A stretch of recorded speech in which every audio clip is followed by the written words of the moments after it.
As our opponents explained in their second affirmative speech, the winner of this debate is going to be the team that best protects the cultures of the most people. They explained that UNESCO thinks that cultural diversity is a good thing, and we agree. What UNESCO has seemingly deliberately ignored is that no individual country has just one culture. Due to globalization, every culture mixes with every other culture in every single country. This is why, at the end of this speech, you're going to be filling out a ballot in favor of the negative side. First, though, we need to make clear some ground rules for today's debate. In their second speech, our opponents tried to claim that we can't consider globalization in today's debate on the basis that the resolution did not specify that globalization was part of the topic.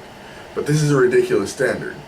In evaluating any maxim, such as the assertion that cultural activities, goods, and services should not be treated as solely having commercial value, we have to look to the consequences of this paradigm as well as the resolution's explicit topic area. Failing to do so shrinks the ground on both sides of the resolution to a point that we are debating the cultural value of goods on a purely philosophical level, creating a debate that consists largely of empty rhetoric and ignoring any of the complications that might arise from a real-world implementation of that philosophy. Moving on to our actual arguments, the valuation of cultural goods separately from commercial goods is problematic largely because it runs a significant risk of devolving into protectionism, as my partner explained in our first speech. Our opponents brought up the example of the recent free trade agreement between Canada and the European Union as an example as to why protectionism doesn't have to happen in situations like these, but that's not our argument. Our argument is that protectionism will happen in situations like these because the separate valuation of cultural goods and commercial goods allows the government to pick winners among its industries. The definition of a cultural good is necessarily vague, meaning that countries will have the opportunity to subsidize industries solely for the purpose of competition for other countries. Without a fairly rigid definition of cultural goods, this will continue to be the case. This hasn't had the chance to develop in Canada and the EU yet because it's a days-old trade agreement. We can't. That trade agreement can't conclusively determine whether or not protectionism will happen or not yet. Furthermore, our opponents don't effectively defend our argument that these cultural subsidies are Eurocentric in their practice. Their only argument to this point is that some preservation of culture is better than none. However, the preservation of one culture becomes problematic when a government chooses to legitimize one culture over another, as is nearly inevitable in these types of agreements.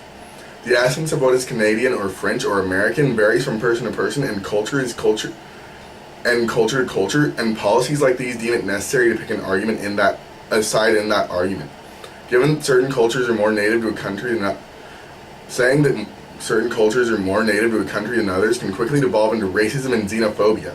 It's not impossible that we could see this hate codified as a cultural standard in France or England today, especially given the anti-Muslim climate that has produced laws such as France's ban on the burqa and niqab. Our opponents have gotten stuck on this whole Michel Havanavishu example, but the case of the artist isn't terribly important to today's debate. Sure, it might have been made possible by subsidies for cultural exceptions, but ultimately it's just one movie. Using that one extremely specific example to say that a lack of cultural subsidies will inevitably bring about the end of a culture as we know it is pure hyperbole, especially when we have contrary evidence that talks about the culture's survival as a whole. Another mistake that both our opponents and the UNESCO Convention make is the assumption that culture is a static, constant monolith that represents a country forever. Saying that any piece of art is necessarily culturally valuable is wrong. Objects, trades, and thoughts become critical to a culture because they are only possible or valued in that country. These cultures are necessarily prone to change over time as technology and industry develop. For example, in pre-industrial America, textiles were a cottage industry largely manufactured by individuals in their homes. After the Industrial Revolution, however, the textile industry exploded, making cottage tools like the drop spindle and spinning wheel unnecessary and obsolete.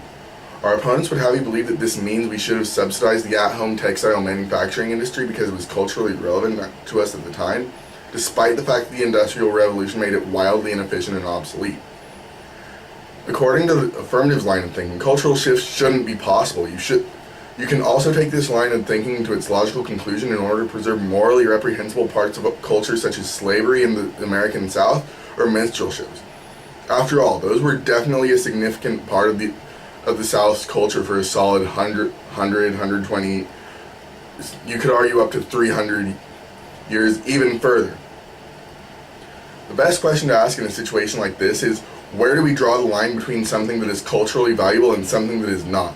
If movies are valuable, is their storage medium valuable? Should Germany subsidize the production of cassette tapes for the music industry since they were invented there and they don't want to let CDs, which are from the Netherlands, overtake one of their cultural standards? Because the affirmative hasn't given a clear distinction to what is and is not culturally valuable, and never will be able to, they open up their valuation to misuse for protectionism and xenophobia, which means that it is necessary to vote for the negative in this debate.